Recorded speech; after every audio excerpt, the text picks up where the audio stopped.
Welcome to Lost and Found, a sub-series of Unreleased that focuses on games and prototypes that were thought to be lost and the story behind their development, discovery, and eventual release to the public. Let's get started. This is Retro Impressions, Lost and Found.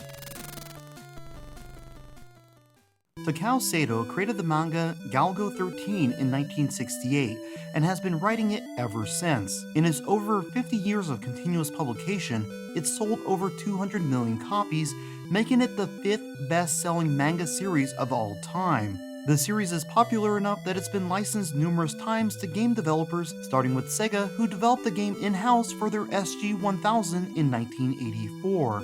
The license would later move to Vic Tokai, who would develop and release Golgo 13 top-secret episode for the NES in 1988, with a sequel titled Math That Conspiracy published in 1990. Both games were notable for their stories and extensive violent content that appeared to subvert Nintendo's censorship rules. Vic Tokai would go on to create a game based on the 12-part series also by Sato called Kato Sugar, which was published from 1972 until 74. The game was talked about lightly in a few gaming magazines and had a planned release of late 91 or early 92, but was unceremoniously cancelled along with Shogun Medea and a couple other less discussed NES games also under development by Vic Tokai. For nearly 20 years, Top Secret received very little fanfare or press, but it was eventually dumped in 2004 by Frank Cifaldi on his Lost Levels website. Of the 4 games that were certified to be in development for the NES by Vic Tokai, this is the only one to have surfaced. Vic Tokai was known for making excellent games, and Galgo 13, along with Math That Conspiracy, were no exceptions. Secret Ties, as should be expected, is another home run, with a fitting amount of polish from top to bottom. It's a game that without a doubt should have been released and should be experienced by every NES fan out there, especially those who are fans of Ninja Gaiden and that style of game. So the question still begs to be answered, why was Secret Ties cancelled? It was developed in Japan, translated and localized for American release, and was essentially ready to ship. There's no clear answer, but for whatever reason, Vic Tokai released Kirin Conquest in 1990 and cancelled every NES game scheduled after it. While Secret Ties is the only one to be found, the others are almost certainly out there in some form, waiting to be discovered. Ecco the Dolphin was an extremely popular series of games, with 2 released on the Sega CD/Mega Drive, 1 on the Game Gear, and Ecco the Dolphin Defender of the Future on the Dreamcast. Defender of the Future released in the UK May 2000, with the North American release following in August the same year, and finally Japan in January 2001. The notable bit here is Sega announced the end of their support for the Dreamcast just days after the Japanese release.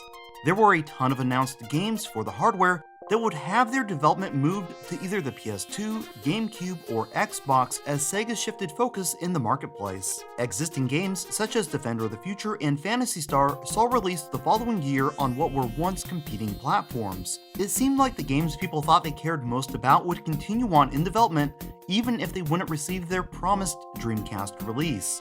The Ecco series seemed over as no new games were announced, and the developer responsible for every game in the series moved on to new projects no longer connected to Sega. They would struggle to find success, and in 2006, Appaloosa Interactive ceased operations.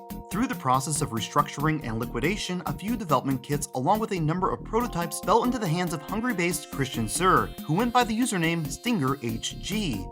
Stinger HG started advertising that he had a Dreamcast development kit from Ecco developer Appaloosa and would be selling it via eBay along with a number of prototypes. The most notable of the bunch being an unannounced Ecco game, which was casually shown via a picture alongside another development kit he had previously sold via the same eBay account. This sale caused quite a controversy as he didn't ship the game along with the unit, a game shown that undoubtedly drove people not typically interested in this sort of thing to bid on the auction. Stinger HG would tell the purchaser and the community discussing this issue that the game shown was just for demonstration purposes and was never intended to ship and wasn't advertised as part of the auction. However, it would be offered very soon in a new eBay listing. Within a few weeks, video of the unreleased Ecco game in action was uploaded to YouTube, as Stinger HG started promoting his upcoming auction that would include this unreleased and unannounced prototype game. In addition, the auction winner would receive a ton of beta builds from already released games. What happened next isn't exactly clear, but members from Appaloosa involved in the game's development caught wind of the sale and sent a cease and desist letter, resulting in the video and eBay listing being pulled. DRX, who is the founder of hiddenplace.org, at this point appears to have made a private deal securing the lot. DRX is very notable in the video game preservation community, being one of the most visible members to champion public releases for preservation purposes. As you might suspect, a few of these Appaloosa development units made it into the wild. What's surprising though is one fell into the hands of another Assembler Games member named Evangelion, who proceeded to dump the hard drive and released it to the community. Their hard drive also contained an Ecco 2 alpha, but the data was unfortunately corrupted, so even after years of trying to recover the game, it became apparent that if Ecco 2 was going to release, it would need to be via another source. DRX for his part made a public announcement regarding his possession of an alternate copy. There was, however, one issue. The man had terrible luck with hardware when trying to dump the game. 3 units acquired for the job and 3 units burned up before the dump could be complete. For most other members, people would start to become skeptical, but for DRX, he was already well known as someone who went out of his way to acquire and make public games other individuals would hold for ransom. At one point, a community member even sent him a Dreamcast for this very purpose, but later reported that this unit had become lost in transit. I think it's important to note Appaloosa was European-based, and these kits all remained in Eastern Europe, making access to replacement hardware difficult to come by. Success finally arrived as the game was dumped online by DRX in 2016, 9 years after it had first appeared online via the original eBay auction. The game itself has a final build date of February 19, 2001, putting it a couple weeks past Sega ceasing Dreamcast support. Oddly, almost nothing about this game's development is known, nor do we know when the project was launched or why it was cancelled. As I stated earlier, Defender of the Future was ported by Appaloosa to the PS2, and they continued to develop games until they ceased operation in 2006. It's really hard to say why Sega chose to finish so many games that were mid-development for the Dreamcast while abandoning this one. There is one thing that seems to be clear though: Sega owns the trademark to the Ecco series, so the ball was truly in their court. The prototype contains a surprisingly large amount of content and numerous levels, but no audio. It's well worth checking out and fascinating to gain a glimpse at what could have been had things with the Dreamcast worked out in Sega's favor. That's it for this rather short episode of Lost and Found. I'm always curious to hear from others who've given these games a shot, so if you've played them, let me know what you think. Until next time.